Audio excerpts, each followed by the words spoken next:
Namaskar, hello and welcome to CIET NCERT's special live phone-in program webinar on ICT tool. Every month we conduct this 5-day online training on different topics, and this month we are taking this topic of digital infrastructure for school education, DIKSHA. This is the first day of our 5-day online training, and I request you all to be here and watch all our webinar series, all the entire 5 days. And we have 3 guests with us, so let me introduce you to our today's guest. We have with us Professor Amarendra P. Behera. He is the Joint Director of CIET NCERT, and we have Professor Indu Kumar. Welcome, ma'am. Namaskar. Thank you. Ma'am is from CIET NCERT, and we have Dr. Angel Ratnabai. Welcome, ma'am. She is an assistant professor from CIET NCERT, and our guests, they are going to talk about our today's topic, which is DIKSHA, Policy Perspectives and Scope in Education. So you are going to get a lot of information in this particular webinar. If you have any questions, any queries, any doubts, please reach out to us. Send your questions through our phone number, which is 8800440559. You're watching us on PME Vidya channel number 6 to channel number 12, and also on our YouTube channel, which is NCERT Official. In the live chat box of our YouTube channel, you can write down your questions, queries, and our experts, they'll be happy to take those questions till 5 o'clock. So we'll take your questions towards the end of the session, so please be ready and send your questions. If you want to email us, the email ID would be training.helpdesk@ciet.nic.in. So let's begin our first day, and like I said, the topic is DIKSHA, Policy Perspectives and Scope in Education. So let me ask Angel ma'am for the rest of the details. Ma'am. Thank you. Thank you, Ms. Tanvi, and welcome everyone for this month's online training on DIKSHA. So before we start really understanding the policy perspectives and also the scope of DIKSHA, I would like to just bring to you the information regarding this program. This is going to be a 5 days training with the objective to orient every stakeholder of school education to understand what is DIKSHA, why DIKSHA, how are we going to use DIKSHA for teaching, learning and assessment. So the 5 days schedule is available in the web, in the event page. As usual, to access the event page, we request you to go to any of the browser and just type CIET, access the CIET website, and you will find events in the menu bar. Below events, you have workshop/training, which gives all the training programs which are being conducted online every month. So under the current activity, we have this training page, so you can click on it and you will land on the event page. So I request everyone who is watching this session, if you have not registered yourself, please register using this Google form, or you can also scan this QR code, use the link to register yourself.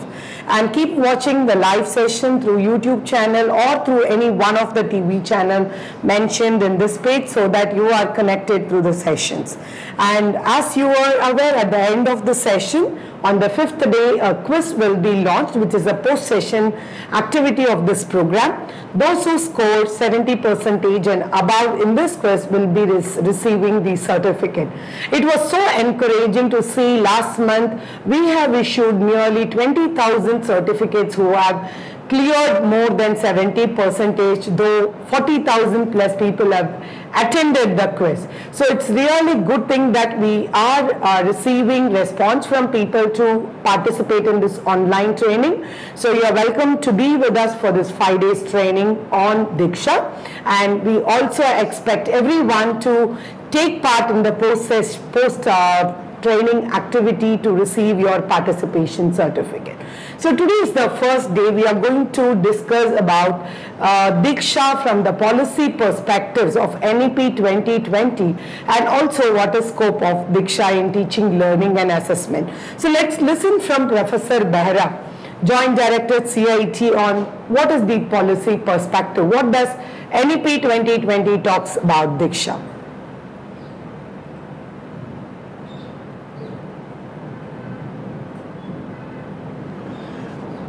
Namaskar, a very good afternoon to all of you. It is indeed heartening to know that this week we will have a webinar especially on DIKSHA, Digital Infrastructure for Knowledge Sharing, a portal and app which has been launched by Ministry of Education, Government of India, for particularly ensuring uninterrupted learning by children even during COVID pandemic situation. As all of us we know that under Pradhan Mantri's eVidya program, PME Vidya program, DIKSHA is considered as one nation, one digital platform, where almost 2,60,000 plus e-contents are available on DIKSHA, and also there are nearly 6,000 e-books, energized textbooks developed by states, UTs and NCERT have been uploaded, which includes nearly 369 textbooks of NCERT and 124 comic books developed at the national level. Even on DIKSHA platform, there are nearly 6,000 courses. Among these courses, there are courses related to NISTHA also, which is an integrated teacher training program for all the teachers and teacher educators and school heads of our country. And till date, NISTHA 1.0, 2.0 and 3.0. 1.0 is for elementary school teachers and headmasters. NISTHA 2.0 is for secondary level teachers and teacher educators, those who are teaching in 9 to 10th classes in the secondary and senior secondary schools. And also NISTHA 3.0, which is foundational literacy and numeracy, especially the teachers who are teaching at pre-primary level and at primary level, those are being trained. And under NISTHA 1.0, almost 24 lakh teachers were trained using almost 18 modules, courses developed for the teachers and head teachers. And also under NISTHA secondary, there are 12 modules which has already been rolled out. And under NISTHA foundational literacy and numeracy 3.0, almost 12 course modules have been rolled out.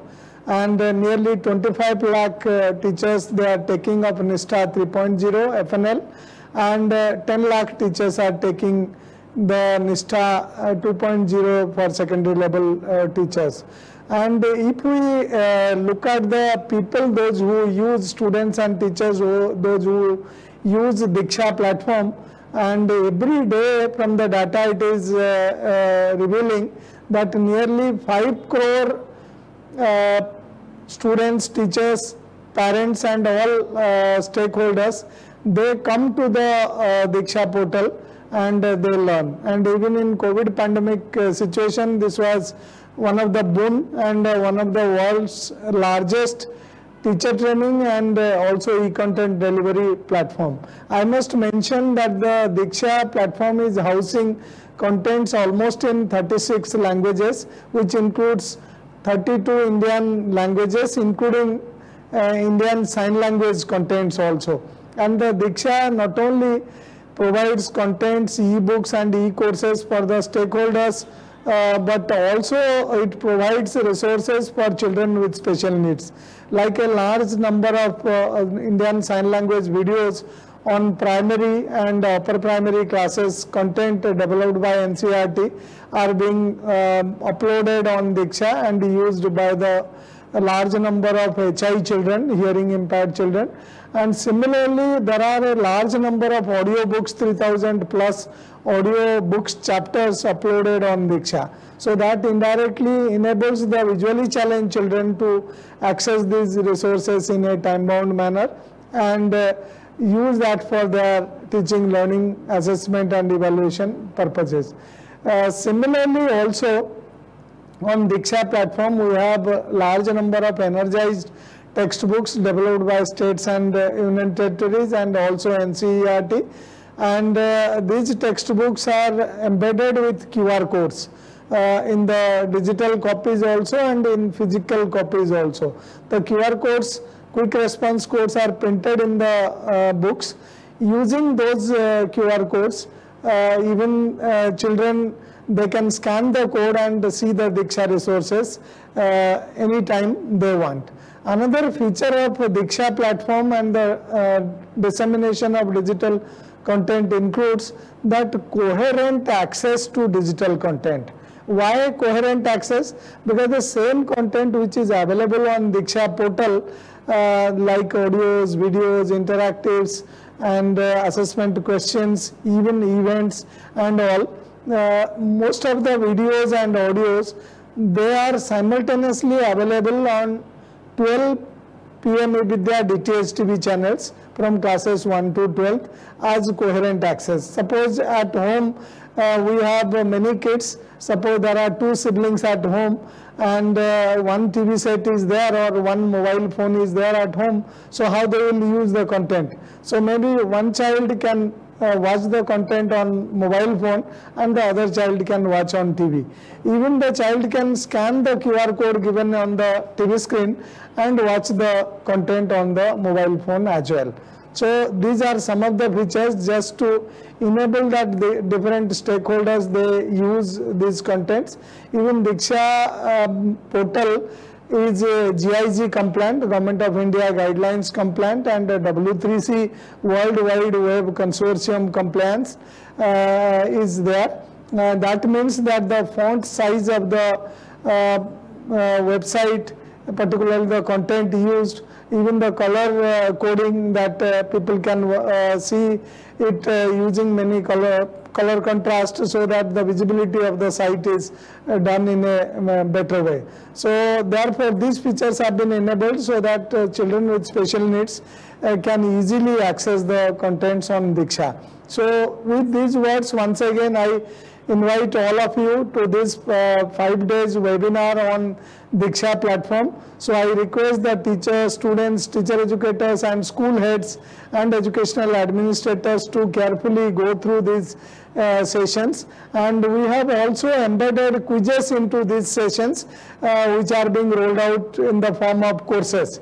So teachers can register for these 5 days, 5 hours online course, see the videos live on PME Vidya DTH TV channels and also YouTube, official YouTube channels of NCERT, and also on GeoTV mobile app. And after watching these videos, so the teachers can answer the questions and get a certificate if they have correctly answered 70% questions. So good luck to all of you colleagues, friends across the country. Around 85 lakh teachers are there in the country. So and nearly 26 crore students and their parents. So it is an welcome step by CIET. So I request all of you to take benefit of these resources on DIKSHA and also enhance the teaching, learning and assessment procedure, and also ensure that every child learn a comparable quality of education and we prepare the child for lifelong learning. Thank you very much. Namaskar. Professor Behra for giving the overview of DIKSHA from the points which Professor Behra has explained. It talks about the stretch in which DIKSHA is being utilized by various stakeholders of education and what DIKSHA hosts about. But to start with, it's also very important to understand how did DIKSHA start, when did it start, and how is it envisaged under National Policy or National Education Policy 2020.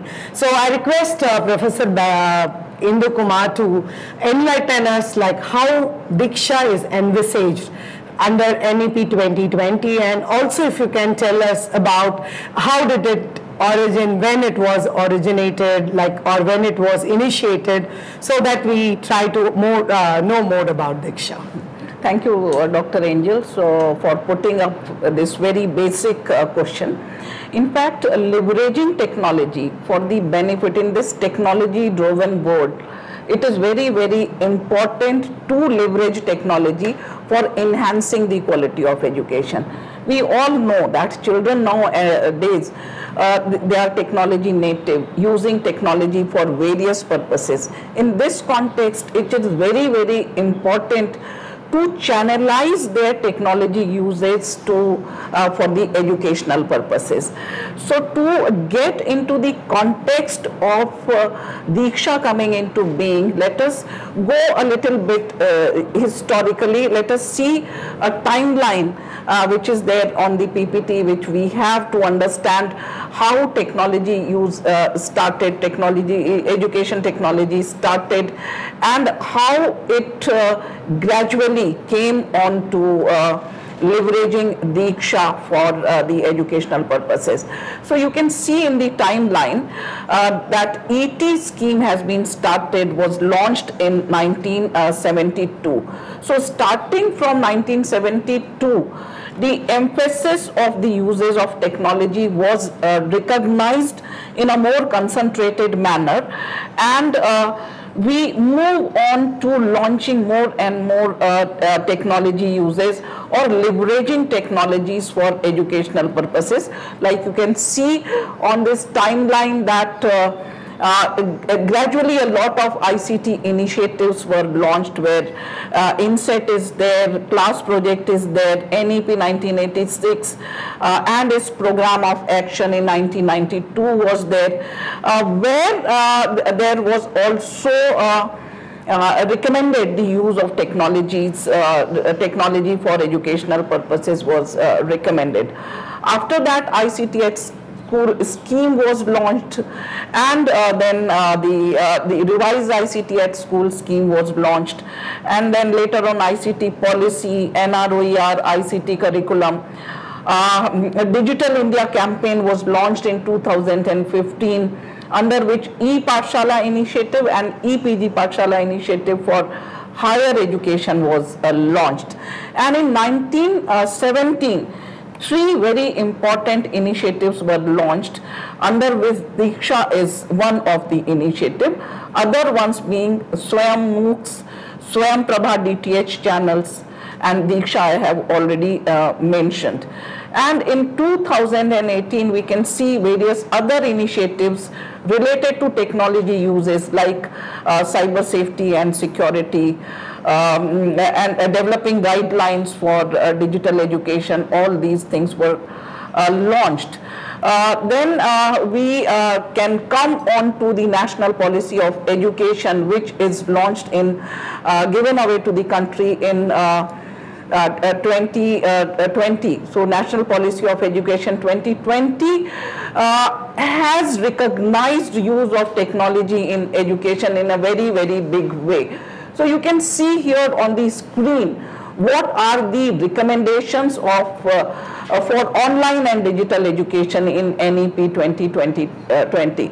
So you can see here on the slide various uses of technology for the enhancing the quality of education.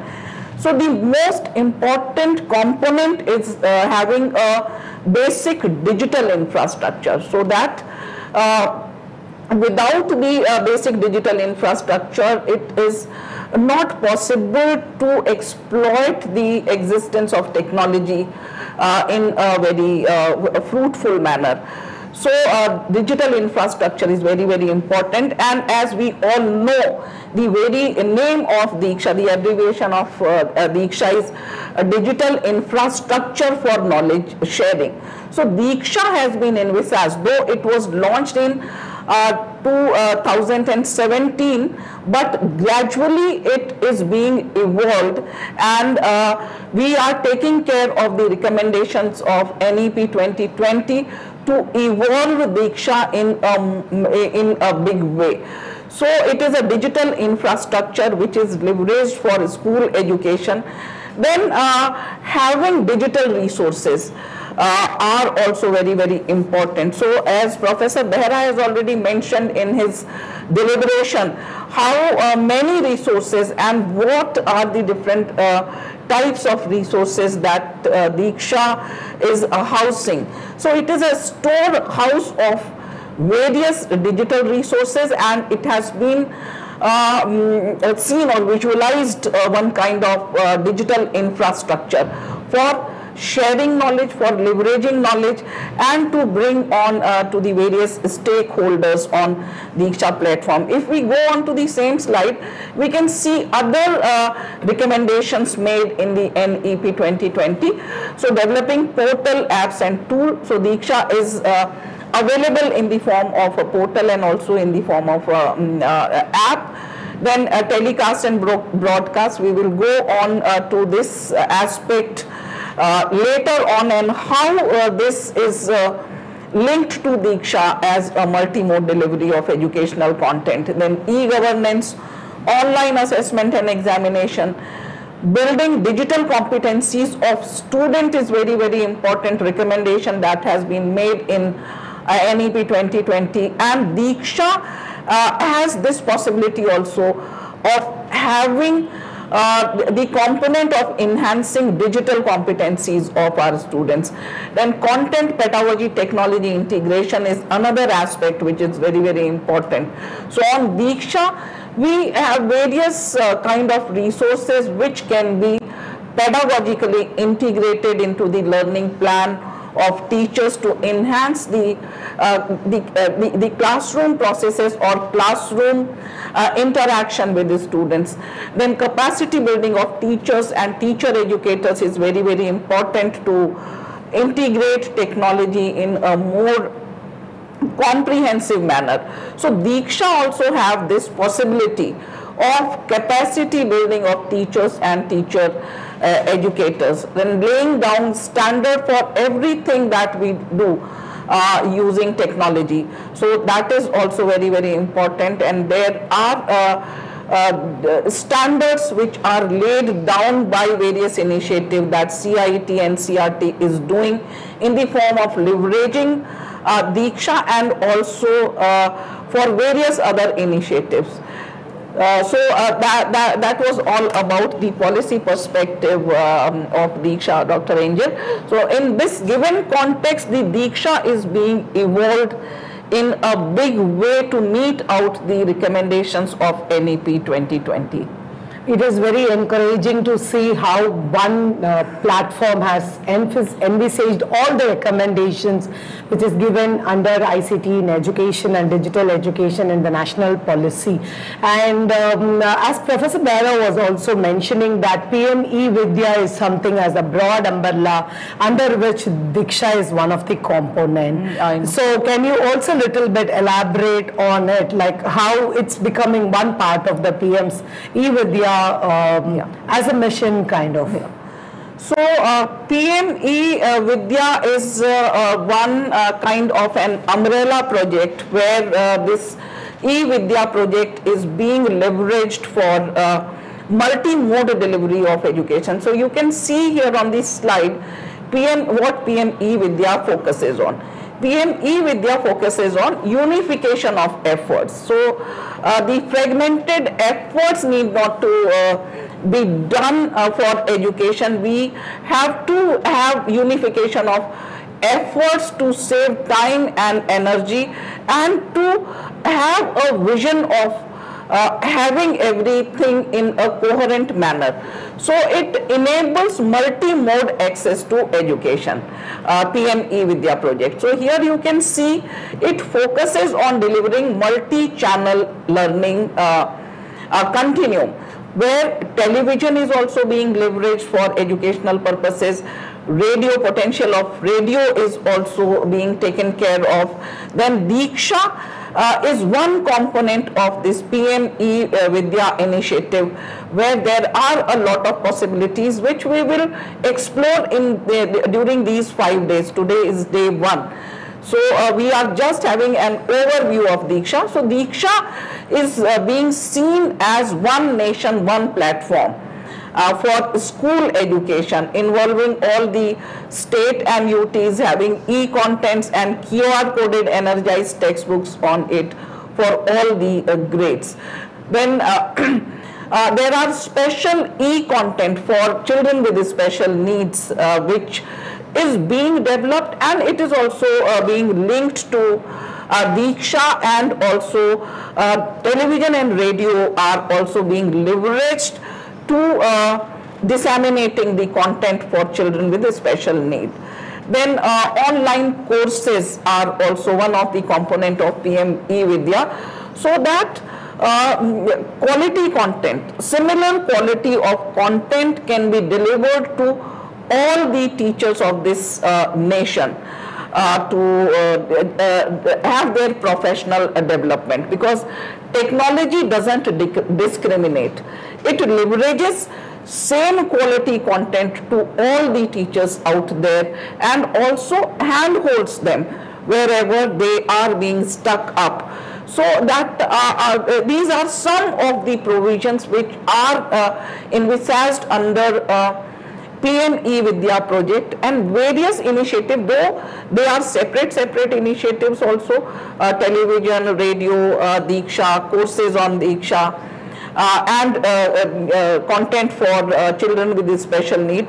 But somehow all these efforts are being are brought to one platform, so that everyone can get benefited from the effort made to television, radio, DIKSHA, content for children with special needs, and also the professional development of teachers. So that is how DIKSHA is placed under PME Vidya project. Very rightly said, it's very important to have a convergence of multiple efforts, because over the years we can see like there was like e-Pathshala initiated, then NROER initiated, so there have been various activities and various initiatives parallelly. But now we could see that there is a big banner called PME Vidya, under which various initiatives are there, and it's very interesting to see when you were explaining about the various parameters of PME Vidya. It also strikes me that country like India have various households who has very good smartphone or desktop or laptop with good internet connectivity. There are households who has devices but do not have proper connectivity or have limited connectivity. And still we also have data that has showed recently during pandemic that there are households who don't even have the basic in digital infrastructure like television or radio also. So when I see the kind of projects like initiatives that have been taken, it shows that we are taking multiple efforts to reach everyone in this country. So that's a real encouraging thing about this. And as you have very clearly said, DIKSHA is one part of PME Vidya, as very clearly told about it. I would like to really ask about, like, as you said, DIKSHA is a kind of warehouse with resources and all that. But who is really managing this portal, or who are all part of this portal? So you can tell about the structure of how DIKSHA is. So DIKSHA is basically this digital infrastructure of knowledge sharing is being managed by NCERT. So NCERT is the national coordinator for DIKSHA, and we also have 35 states and UTs on board on DIKSHA. So they are also a partner there. Apart from 35 states and UTs, CBSE is another partner, CISCE is another partner. We have also brought in Madrasa boards on DIKSHA as a tenant. Then National Institute of Open Schooling, NIOS, is also one of the tenants on DIKSHA, apart from all the 35 states and UTs. So they can use DIKSHA portal in a manner as they want to do, because India is a multicultural, multilingual society. We have a lot of diversity in our country. Linguistic diversity and geographical diversity is two kinds of diversity which needs manifestation in the curriculum and the content which is being leveraged for educational uses, because bringing in local flavor to curriculum is also very, very important. So in that manner, DIKSHA is very, very democratic. Though it is a unified platform, one nation, one digital platform, but it is bringing in all these states and UTs and different organizations and boards on DIKSHA, so that the differentiated content in different languages can be have on DIKSHA, curriculum, textbooks, courses, and other form of content, state-specific content can be uploaded on DIKSHA. So state have their own autonomy to have the kind of content they want on their specific tenants on DIKSHA. So they have their state-specific textbooks, resources in local languages, need-based courses also. Apart from Nishtha courses, they also have the need-based courses that they want to have on their tenant, they want to train their teachers upon. So that is the kind of possibilities which are there, and the bringing everyone together, possibility of bringing everyone together on DIKSHA is there using technology. So maybe if I have understood clearly, though it is one platform, it is like a shared responsibility by every state, UT and various organizations to build the content on this portal and also share the content. Yeah. So you are also using a term called tenant, like so do we call technically all the states as tenant in DIKSHA, or what's it about? Like? Yeah, tenant is a kind of terminology which is just being used as ease of uses. NCRT is also a tenant on DIKSHA. DIKSHA is a digital platform and we all are there on DIKSHA to house our resources, and each one of us can get benefited and access resources from other partners, other tenants which are there on DIKSHA. So we are there, we are making our own space beautiful and the manner we want our space to have. So every tenant has this liberty to use the space as they want this space to be utilized. So that is the provision on DIKSHA.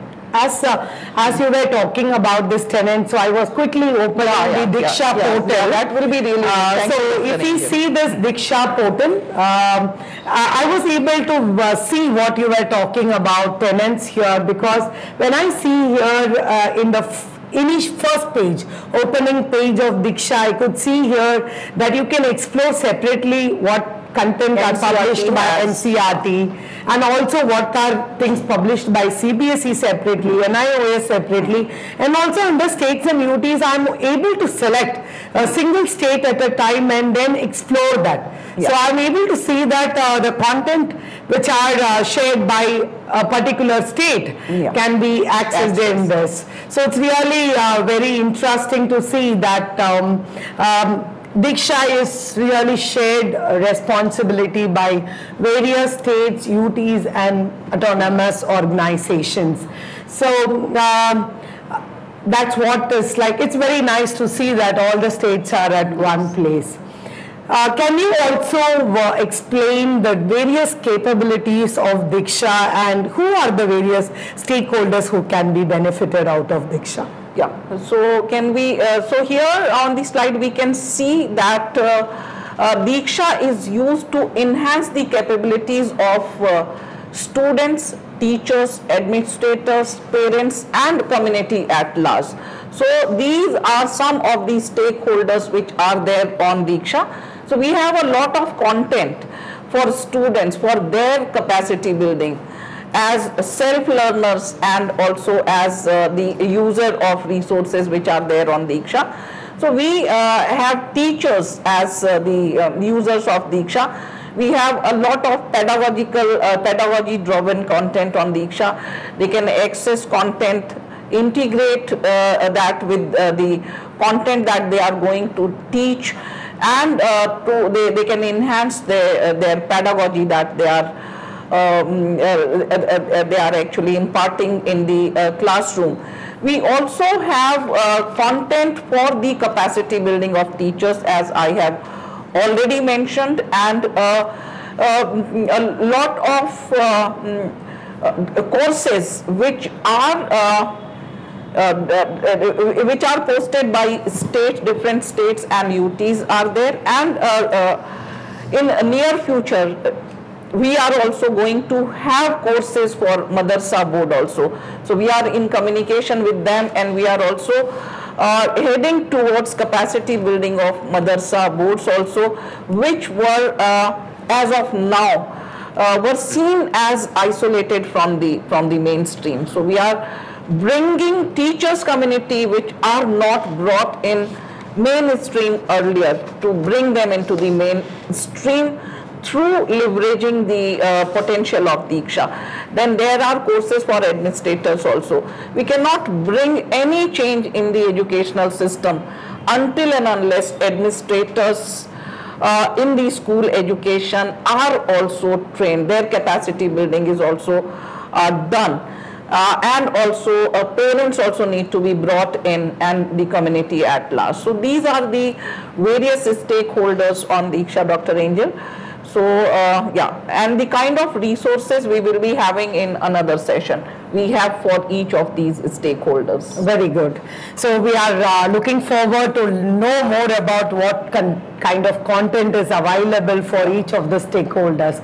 And I just came to know, like in the first session where Professor Baira was telling that it is available as a portal and as well as mobile app. So I could see this portal is like we could easily access the portal. Yeah. By just typing diksha.gov.in, or even if I Google it as DIKSHA, I'm able to land on this page. Right. And I could also see that there is a mobile app which I can download from Google Play Store for Android app. Yeah. So other than so finish your question. It is available for Android app, but is it also available for iOS or Windows? For Windows? Right now it is only available for Android, and but we have a plan to have this app version of DIKSHA for iOS and Windows also. So we are working on it. So in future it will be these two versions will also be evolved for DIKSHA.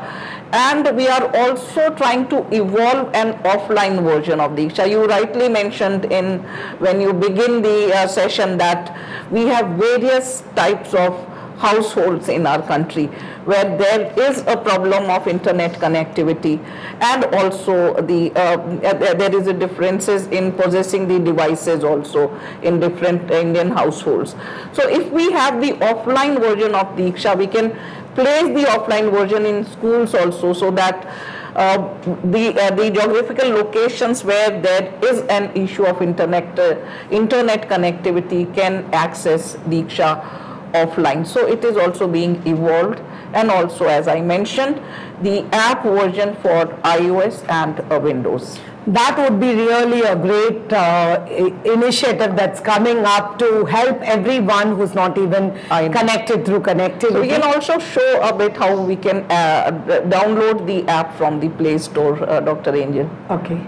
So whenever you wanted to download the mobile app, like it's very simple, you open your Google Play Store in your mobile, and you will be able to find out this app, which is called as DIKSHA Platform for School Education, with this logo. This is the logo of DIKSHA, which you can download it from the Play Store, which could be a Google Play Store, and it will be easy for you to access all the content which we are going to learn about tomorrow. And this is a very simple app. It is a very the size of the app is also not so huge that it takes about your internet connectivity, so it's very easy to install in your mobile.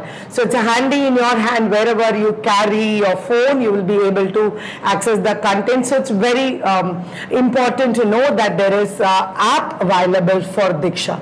Ma'am, also can you just little bit elaborate on the Coherent Access which Professor Baira was talking about, like what is the connection between the TV channels and the resources available on DIKSHA? So Coherent access is one of the very important feature of this PME Vidya initiative, under PME Vidya initiative.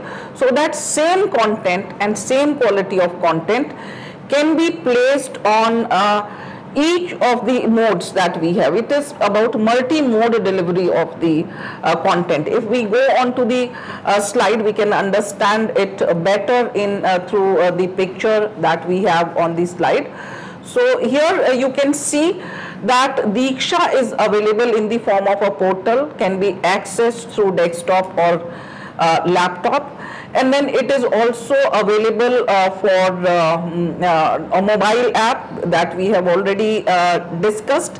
Then the content which is being telecasted on different channels, we have 12 channels, one each for each class from class 1 to 12. So there are class 1 channel initiative under PME Vidya, where content for all these classes are being telecasted through DTH channels. So Professor Behra was also mentioning about the coherent access. So each content which is being telecasted on DIKSHA, each piece of content also have a QR code placed on it. Suppose 2 children are there in a family who are studying in different classes. One can access the content through DTH channel and another one can access content of his or her specific class, scanning the QR code, and can watch the content on mobile app. So like that, and the same content which is being telecasted on television is also placed on DIKSHA, linking to the QR code of the specific chapter of the textbooks of which the content is being played on TV. So that is how coherent access is made possible, leveraging the potential of DIKSHA, DTH TV channel and mobile app. So you will get same content on all the 3 platforms: TV, DIKSHA mobile app. That's very nice that we are able to have a coherent access.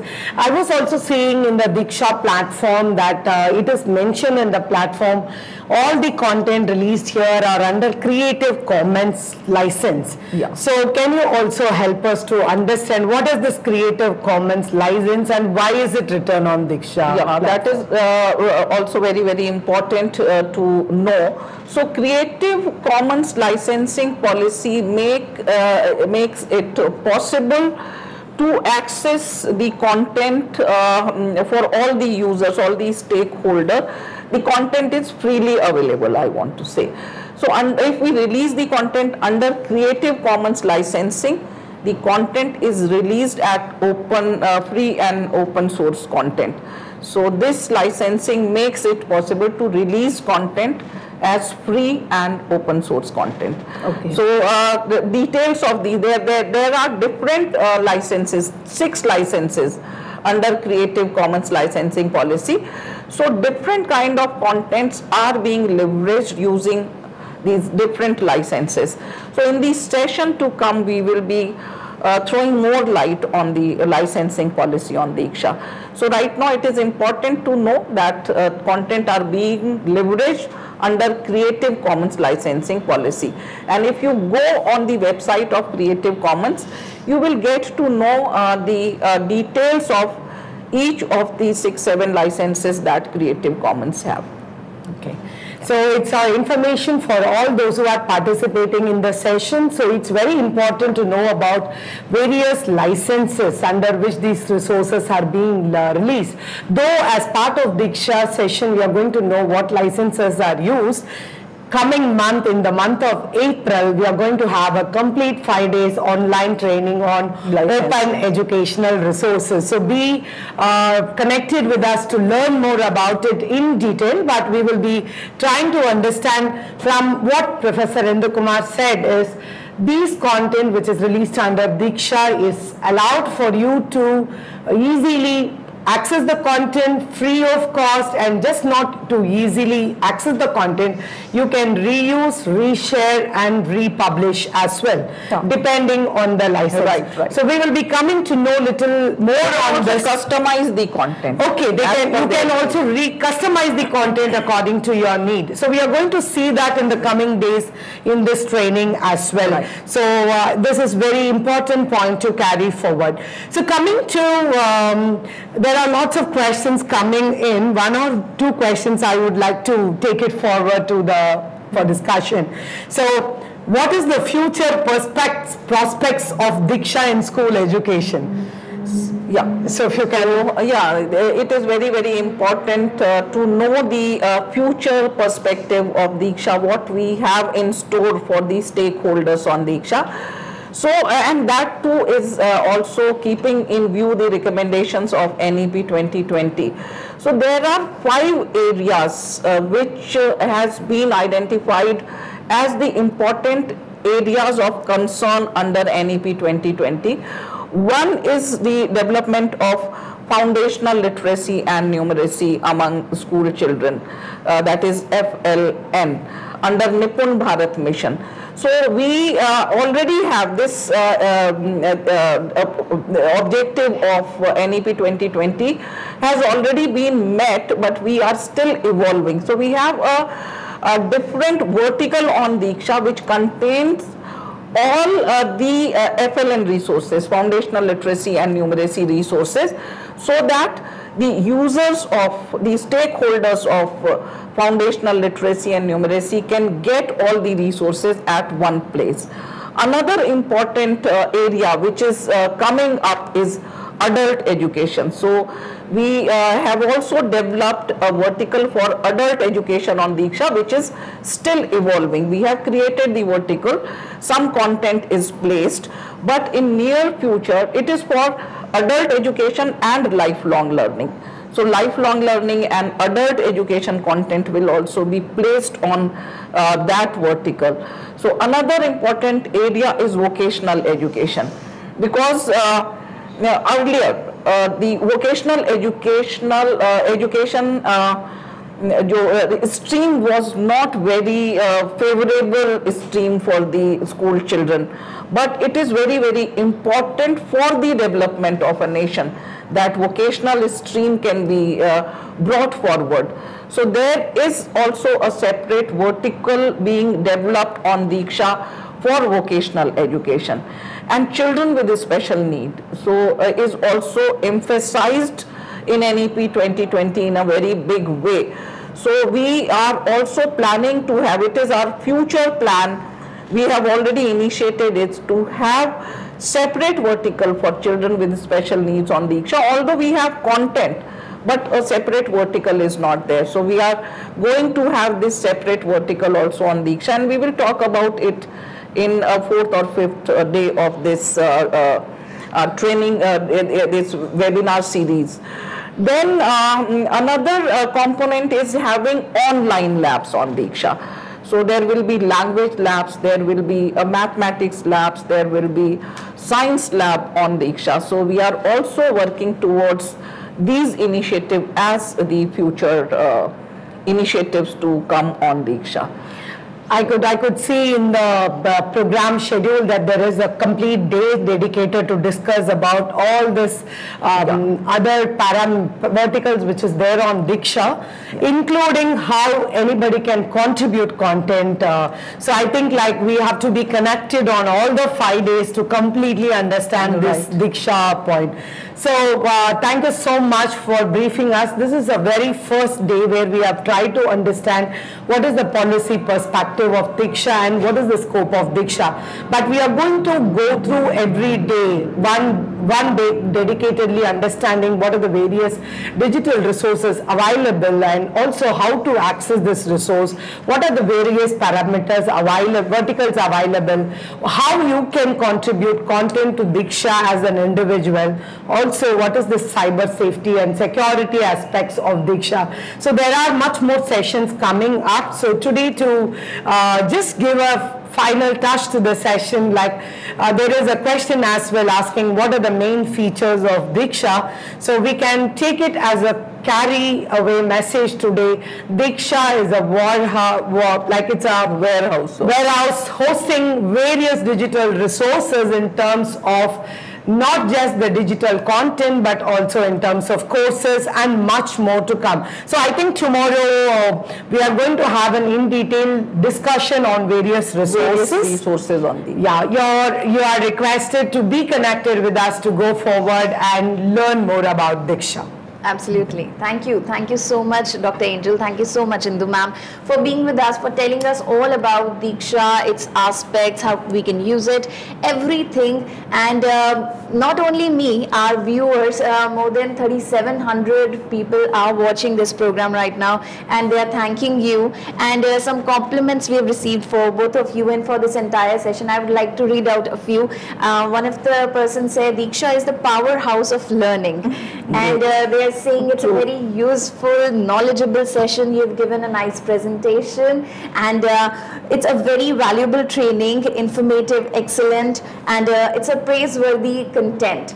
So just a few which I thought they should be read out. So thank you so much to all our viewers for watching this entire session.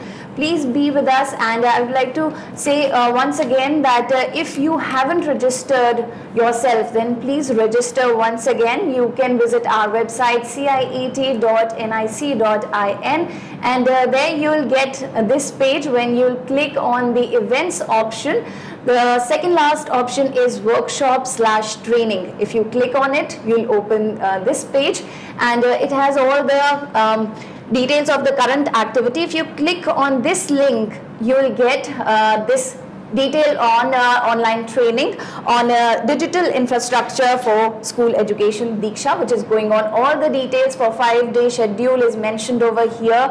And yes, like Angel ma'am said, there will be a post-session activity, a quiz, which will be given to you on the last day, which is 25th of March, that is Friday. So till then, watch all the series, as in the entire series, all the 5-day program. Tomorrow we'll come back again on the same platform, on the same time, 4 p.m. and we'll discuss the topic, digital resources on DIKSHA for teaching, learning and assessment.